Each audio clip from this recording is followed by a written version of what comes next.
This is Bikini. It is here that the military and scientific personnel of Joint Task Force 1 will conduct the tests with the atomic bomb. Only by unleashing the destructive force of atomic energy against an array of ships could the Navy determine the future ship design of modern naval sea power. The target orientation for Test Able was based on the directive of the Joint Chiefs of Staff. It required that the 90 ships anchored in Bikini Lagoon be so disposed as to secure graded ship damage ranging from maximum to minimum. The battleship USS Nevada, bomb aiming point, has been anchored at the exact center of the target array. Here to witness the completion of preparations is the President's Evaluation Commission. They will report the tests to the Commander-in-Chief. Lashed to the decks of ships are samples of military supplies and equipment, airplanes, jeeps, trucks, and tanks, themselves targets on target ships. Animals were placed aboard some of the ships to substitute for military personnel. A study of their future life history will provide invaluable information. Steel towers 75 feet high have been erected on Bikini Atoll. Within these structures will be housed the remotely controlled cameras and specially designed scientific instruments that will record the data resulting from the blast. Many types of special motion picture and still cameras were encased in huge lead vaults. These unusual enclosures, built of reinforced concrete to withstand the primary blast action, were lined with thick sheets of lead to protect film from the effects of radioactivity, which would otherwise fog the sensitive material. To further protect film from the effects of radiation, sliding lead panels built over the camera ports and designed to close automatically will seal the vaults, making radioactive penetration impossible.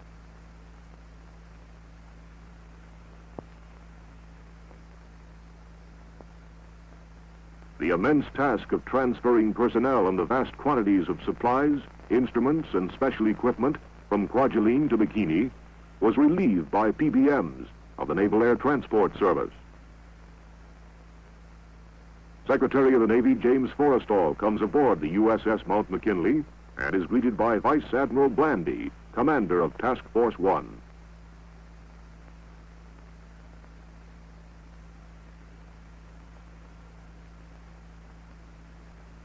The Navy Secretary will be among observers witnessing the experiments. Preparations are now complete and crews abandon their ships. Shown here is Captain Low H. Bibby, commanding officer of the venerable old battleship USS New York.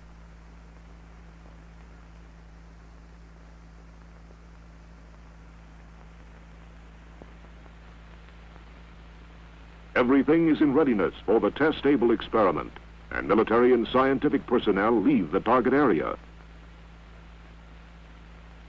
On Able Day -1, command ships proceed to an area approximately 14 miles from the lagoon where the blast can be safely observed.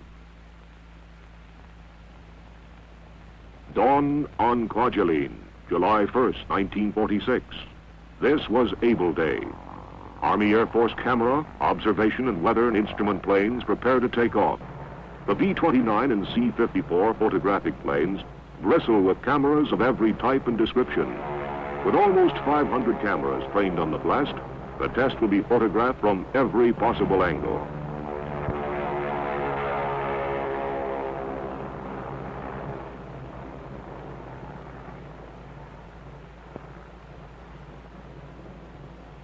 Poised on the loading ramp is the B-29 Dave's Dream, bomb-carrying aircraft. Army engineers of the Manhattan Engineer District have assembled and loaded into the huge plane the bomb that will be dropped on the target fleet anchored in Bikini Lagoon.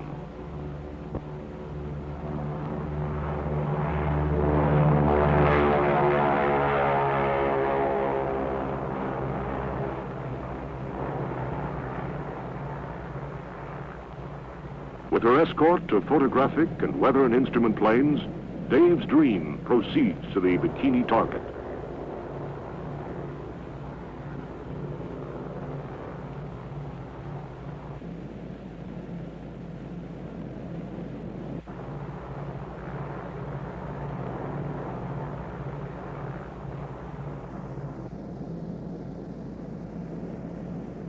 On EB Island, Navy camera planes, huge PBM flying boats, are loaded with still and motion picture cameras.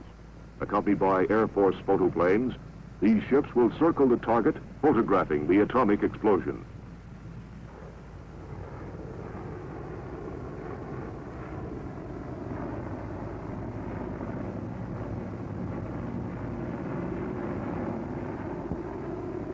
At Eniwetok, Army Air Force drones are preparing to take off. These pilotless planes will be guided through the center of the cloud column to record scientific data, as well as to provide valuable information concerning the effects of the blast upon military air.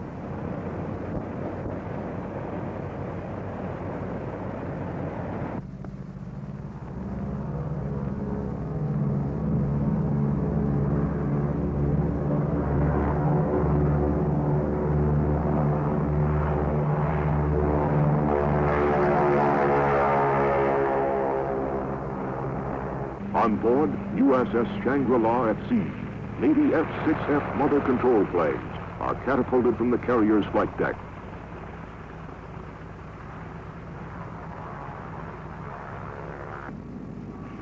When the monitoring planes are properly located over the ship, the drone aircraft are launched and temporarily guided from the carrier until control is picked up by the planes in the air.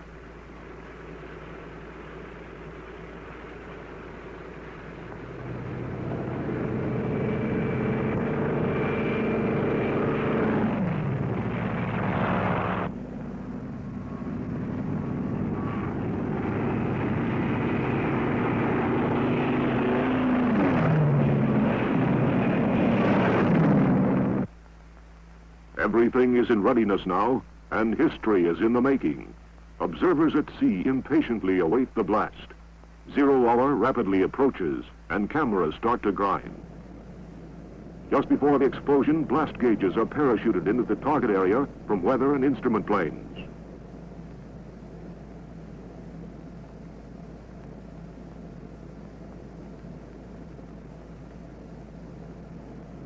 The bomber is over the target. The bomb is away, and 1 second to go.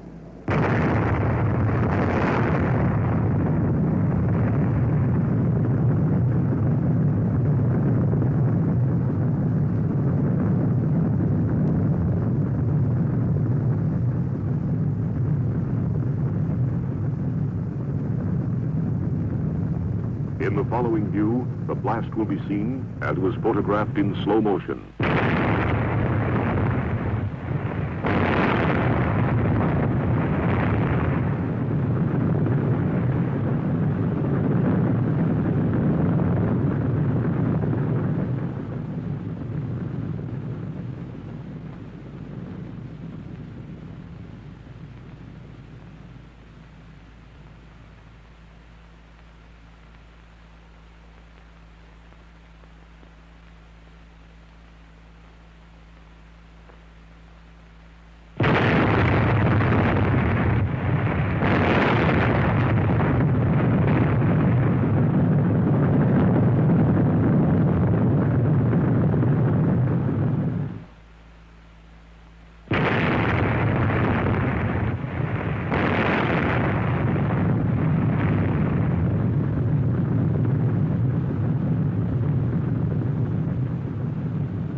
In this view of the blast, recorded from a camera tower on Bikini, the suction caused by the explosion can be seen pulling the soot from the ship's stacks into the center of the rising column. The towering cloud column rose to a height of almost 8 miles.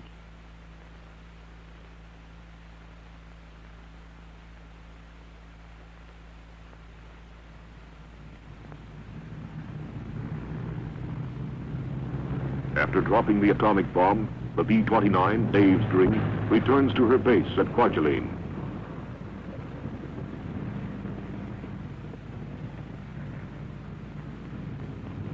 Not far behind are the Air Force photographic planes with a film record of one of the most amazing and spectacular events in the annals of history. Cameras are removed from the planes and the exposed film forwarded to photographic centers for processing and distribution.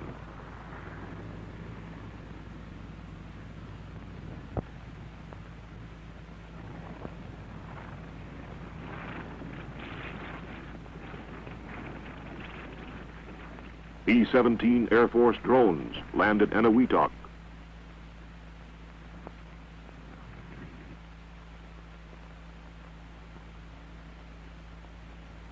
These planes, guided through the center of the cloud column, gathered radioactive dust particles in large filter bags suspended from bomb racks.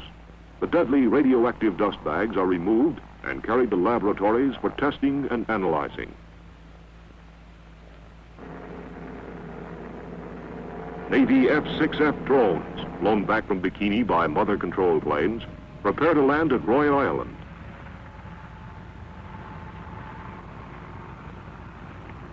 When a drone's near the ground, air control is switched to the ground control officer at the edge of the flight strip, who lands the pilotless aircraft.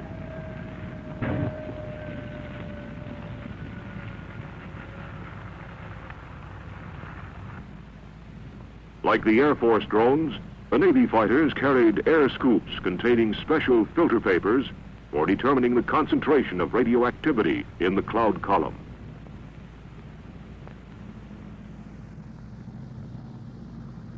Crews removing the dangerously radioactive materials were carefully indoctrinated in the procedure of handling such objects in order to avoid lethal burns from the fission products, deadly gamma and beta rays.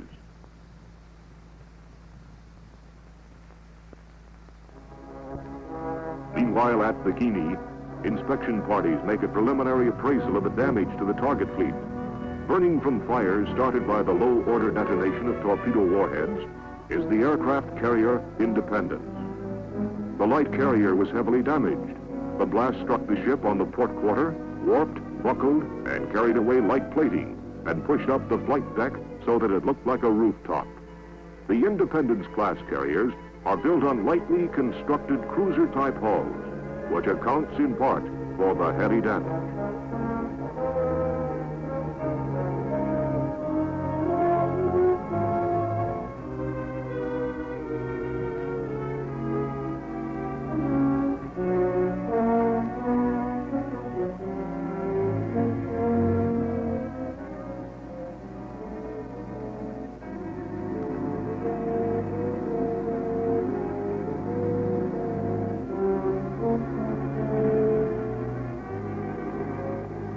The aircraft carrier Saratoga was undamaged except for a small fire in supply stores.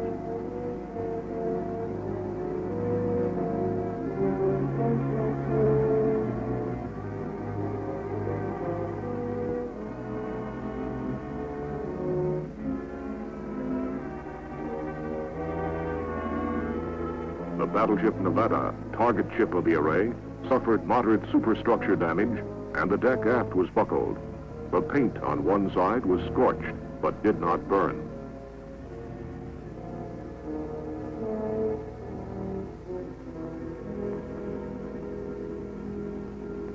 The period between the Test Able and Test Baker experiments was an extremely busy one. The immense task of making detailed and comprehensive inspections, recording data, and reorienting the entire target fleet for the underwater test was completed. During this time, Vice Admiral Blandy flew to Rongerik to see King Judah, ruler of Bikini. During a friendly visit, the Admiral presented King Judah with several gifts. At sea, aboard the aircraft carrier Sador, a naval photographic officer briefs the photographic plane pilots and lens experts who will photograph the Baker Day blast.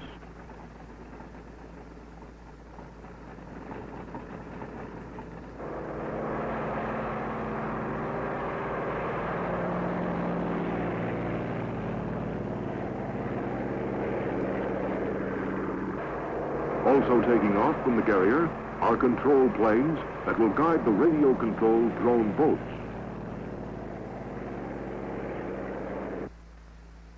In Bikini Lagoon, radiological reconnaissance boats directed from low-flying aircraft will be used as safety patrol vessels. Immediately after the blast, These drone boats, equipped with special instruments to record radioactivity, will be guided through the target area to capture samples of water and air. Determining the concentration of deadly radioactive particles is of the utmost importance, since invisible gamma and beta rays kill without warning.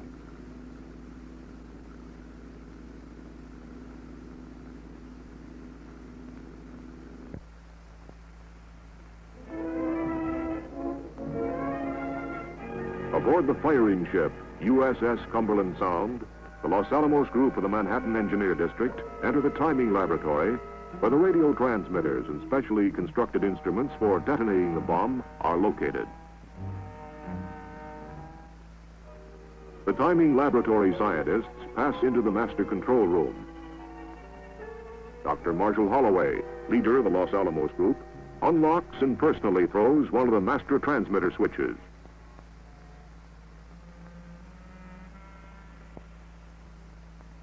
The timing laboratory is a complex interlocking system of radio transmitters, timing recorders, and scientific apparatus.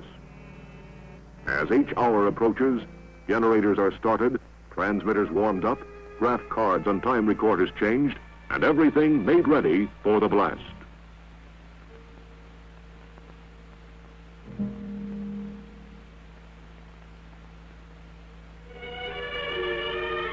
Each hour, minus 2 minutes, is broadcast from the ship, and all hands stand by. Sitting at the central console switchboard with a microphone is Dr. Ernest Titterton, assistant to Dr. Holloway. As he announces each hour minus 30 seconds, Dr. Holloway throws the 30-second switch.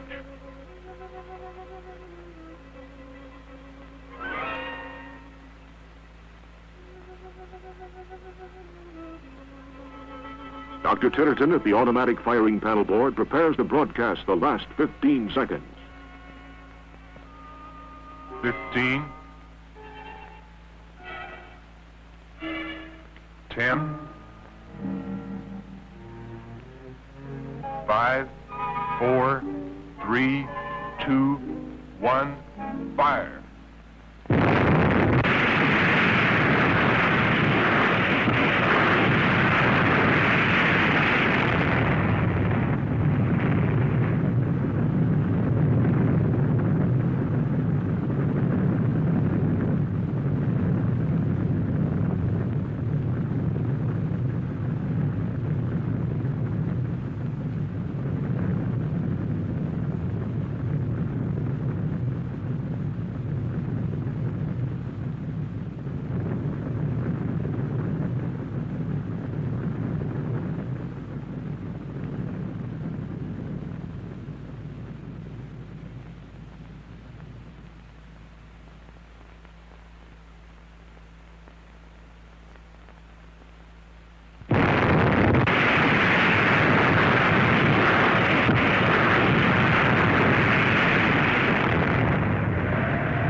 These pictures of the descending water column show the expanding cloud of spray and fog at the base of the column moving outward and covering the ships in the target array.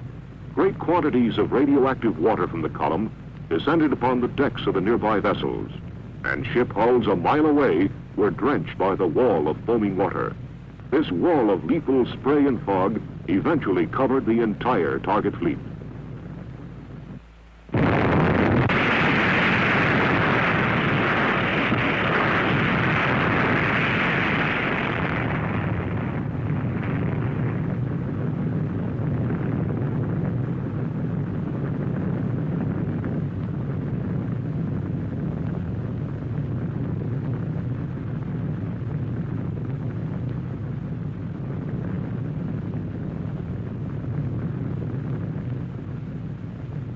The next scene is a spectacular aerial view taken from directly over the blast.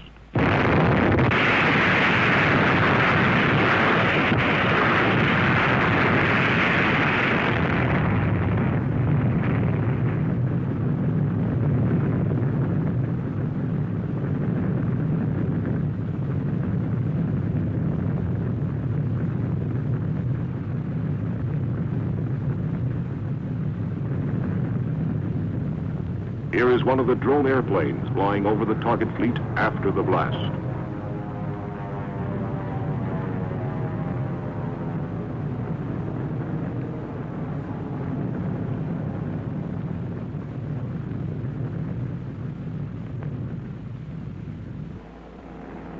Photographic planes return from Bikini and land on their floating bases at sea.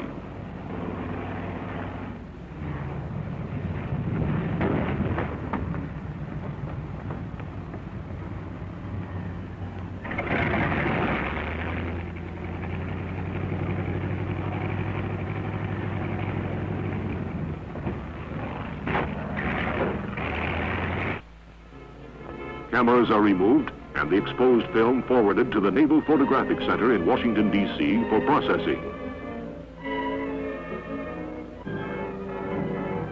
Despite the presence of radioactivity, safety patrols immediately entered the lagoon for a preliminary appraisal of the damage. In an effort to reduce dangerous contamination, ships were sprayed with water and special chemicals so that inspection parties could board them.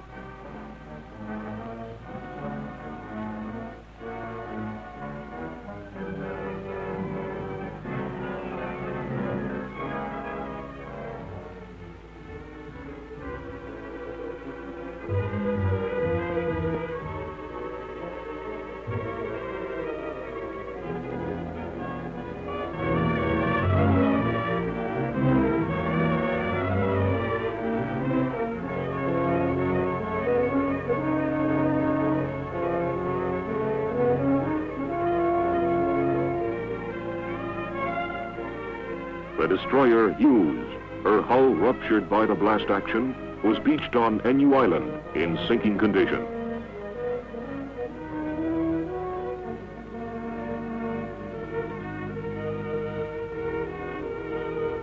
Admiral Blandy, General Kepner, and Admiral Parsons surveyed the damage in the target array. Shown here is the Japanese battleship Nagato, which flooded and capsized 5 days after the blast.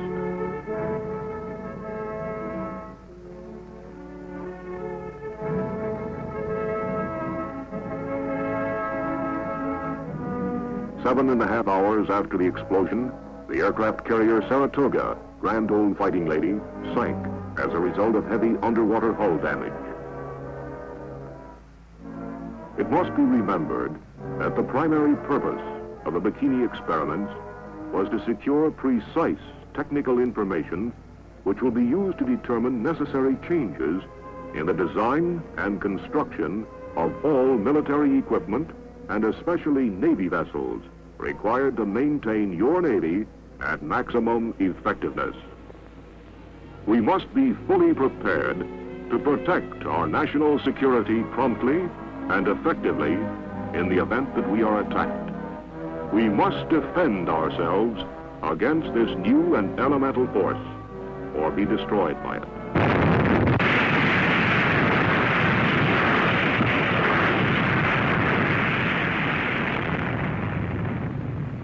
This is Crossroads.